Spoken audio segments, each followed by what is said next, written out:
меня в руках необычный гудок с интересной формой. И сейчас я расскажу о нем, откуда он такой взялся, как он может звучать и что нам с этим делать. Этот гудок сделан на основе изображения конца XVIII века. Его автор – шотландец Мэтью Гатри, который большую часть жизни провел в Российской империи. Он здесь работал врачом, а позже стал советником Александра I. Он исследовал русскую историю и фольклор, занимался развитием международных отношений между Россией и Шотландией.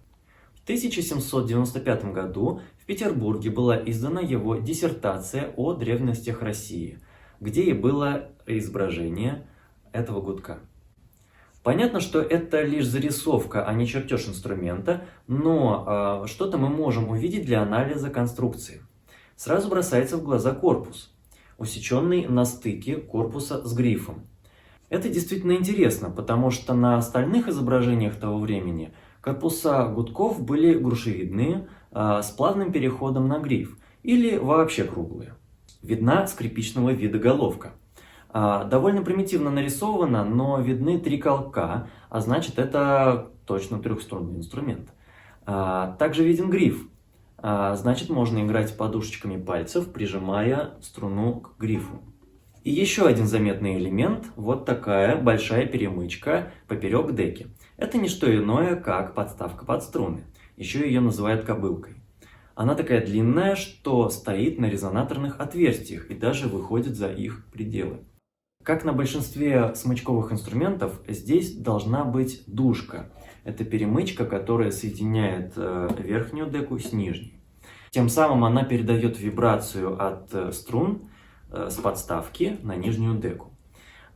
Таким образом получается объемный яркий звук у смычковых инструментов.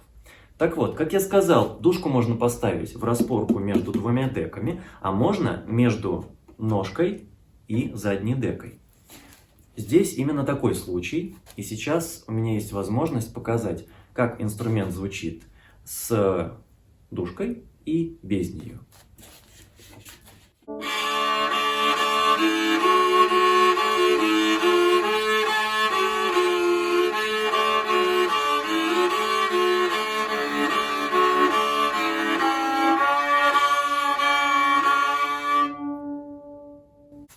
А теперь возвращаем дужку обратно.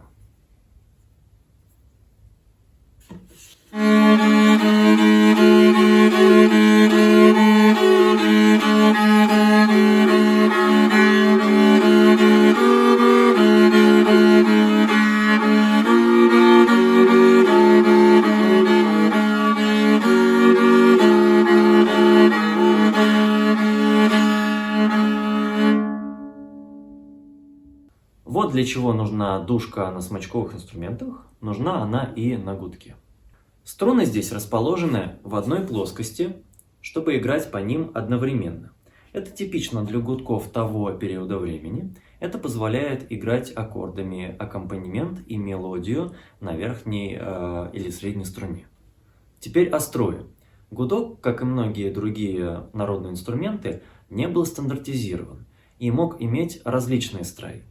Но по разным свидетельствам людей, наблюдавших игру гудошников в XVIII-XIX веке, гудок настраивался в основном в унисон квинту.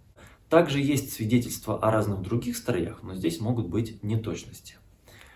При игре в унисонно-квинтовом строе 2 нижние струны звучат одинаково, а верхняя струна на квинту выше. Изначально этот гудок настроен по-другому, и мне понадобится вот такой вот хитрый каподастр на одну струну.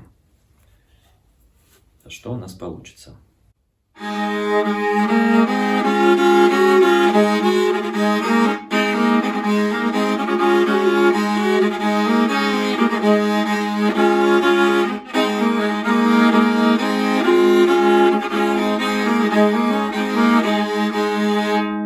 Вот, например, квинтово-квартовый строй, довольно удобный. Сейчас, например, так настраивается болгарская гадулка, очень близкая к гудку родственница.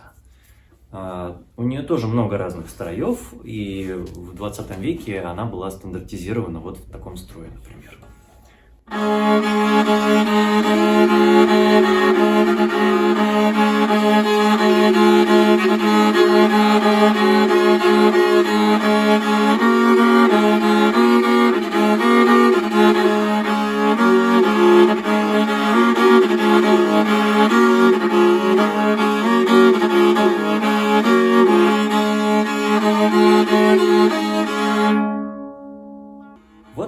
получился инструмент.